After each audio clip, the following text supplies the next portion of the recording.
good morning or good afternoon, depending on where you're calling in from today. And for all those folks who have been on multiple webinars with Wes, appreciate your loyalty and coming back. And so today we're going to start, why is this important? And we're going to talk about, in your business, you track key performance indicators. You look at your revenue, your margin, your expenses, and all of those things that are important for your own success of your organization. But if you're looking at, what differentiates your organization from all of any other organization is really your people. And what's the cost of organizational misalignment and, a disengaged workforce?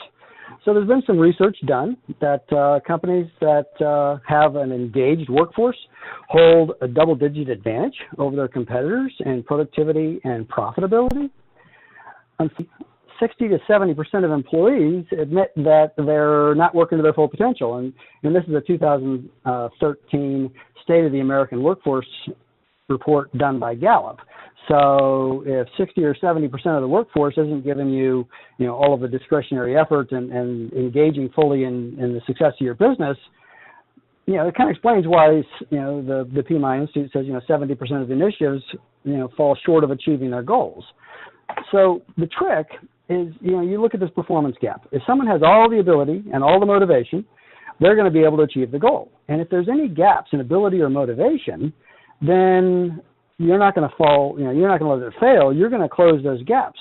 And those gaps are going to be closed by you and members of your team and stretching them really to the limits. And so now we need to understand, reach the employees that are not fully engaged, understanding why they're not engaged and why they're not fully participating.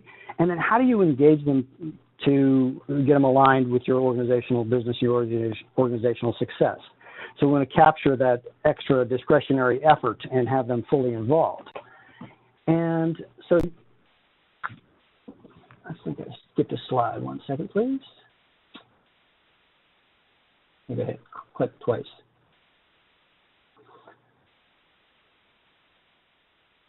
Jessica's not letting me go back. There it is. So my apologies on the technical. I was too quick on the click.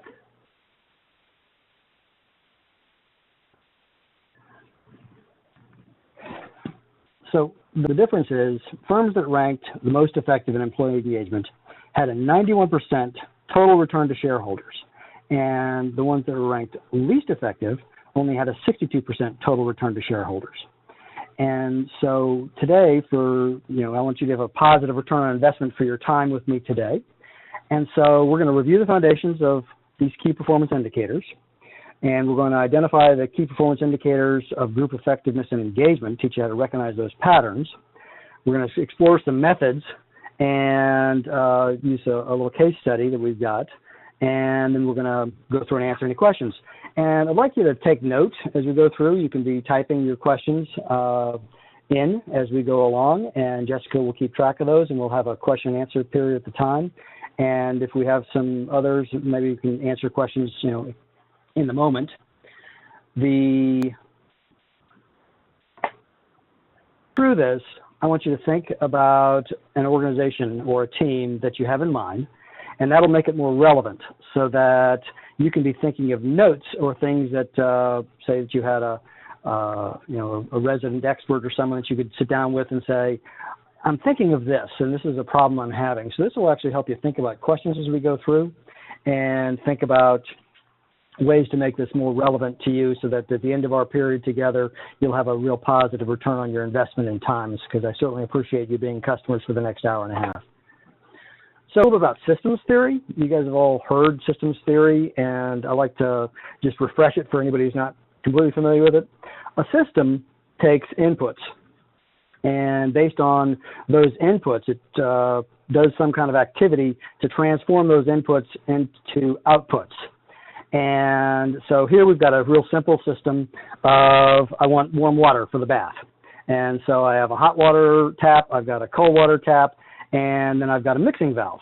And then the temperature that's measuring on the outside is what I want for my bath water. And so the temperature is sensed. So you're going to sense what the temperature is. and it's going to interpret it. It's going to compare what that temperature is to what you desire it to be, and then it's going to react by either increasing the hot or decreasing the hot or increasing the cold and varying the mix. So all systems, the simplest way to think about it is you sense, you interpret, you react. Sense, interpret, react. And so the other guiding principle of systems thinking is that every system is perfectly designed to achieve the outcomes you get. So thinking about that team that you're thinking about right now, recognize that it's perfect. It's perfectly designed to get whatever it's doing right now. And if by thinking about it that way, if you don't like what it's getting, you need to change the system. And so you reinforcing the right behaviors. Are you rewarding bad behavior? And so you think about where your organization's at, what you're seeing is going well, and want to keep reinforcing those, but also recognize where it's not going well and what can you do about it.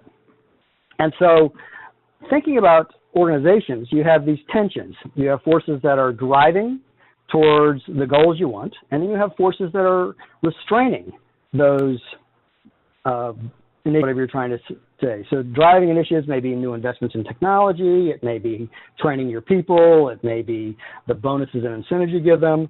The change restraints might be time, might be money, it might be a culture that's ingrained, that's preventing folks from fully achieving it.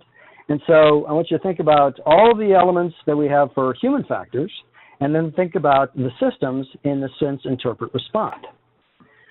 So systems thinking applied is you compare the desired organizational outcomes to the actual responding accordingly. And so I explained the tap, the hot water example. We said the output is the temperature, and that's where we want to differentiate between outputs and outcomes. Outputs is the immediate thing that you get from the system. For instance, at the end of this webinar, you will have spent an hour and a half online, and then you will download a code, and because of your attendance, you're going to get 1 PDU. So the output is you will have 1 credit. But the outcome that you'd ultimately want for the investment of your time is to add to your skill set. You would want to be more effective in being able to understand where your organization's at, where your people are at, and then become a better manager, a better leader to be able to change those behaviors to help your organization reach a higher level of productivity and performance. So the output for today is you're going to have 1 PDU. The outcome you want is to add to your skill set. So we sense, interpret, react. That's a system. You sense what's happening, why it's happening, and then instead of reacting, I want you to respond. Very often, somebody will come to you and say something, and then you just kind of react in the moment. But to become more effective in your management leadership, I want you to respond more so than just react in a thoughtful manner. And response is not the same as react. So operating systems, we talked about a bath water, and although we do like to have nice warm baths, what we're really talking about today is organizations and what to do about it. So anything with a system is called management operating systems. And to fix any system, you first have to know the desired outcome. All right? So PDU is not really the desired outcome. It is really about what you're trying to achieve from a behavioral or knowledge perspective. So you have to have a goal in mind. You have to know what you're trying to get from the system. You have to understand how the system works. And you have to understand both the technical side as well as the human factor side. And you can't manage what you don't understand. And you build at managing both the technical and the social elements of that system. Sense, interpret, respond. Sense, interpret, respond. So, improve your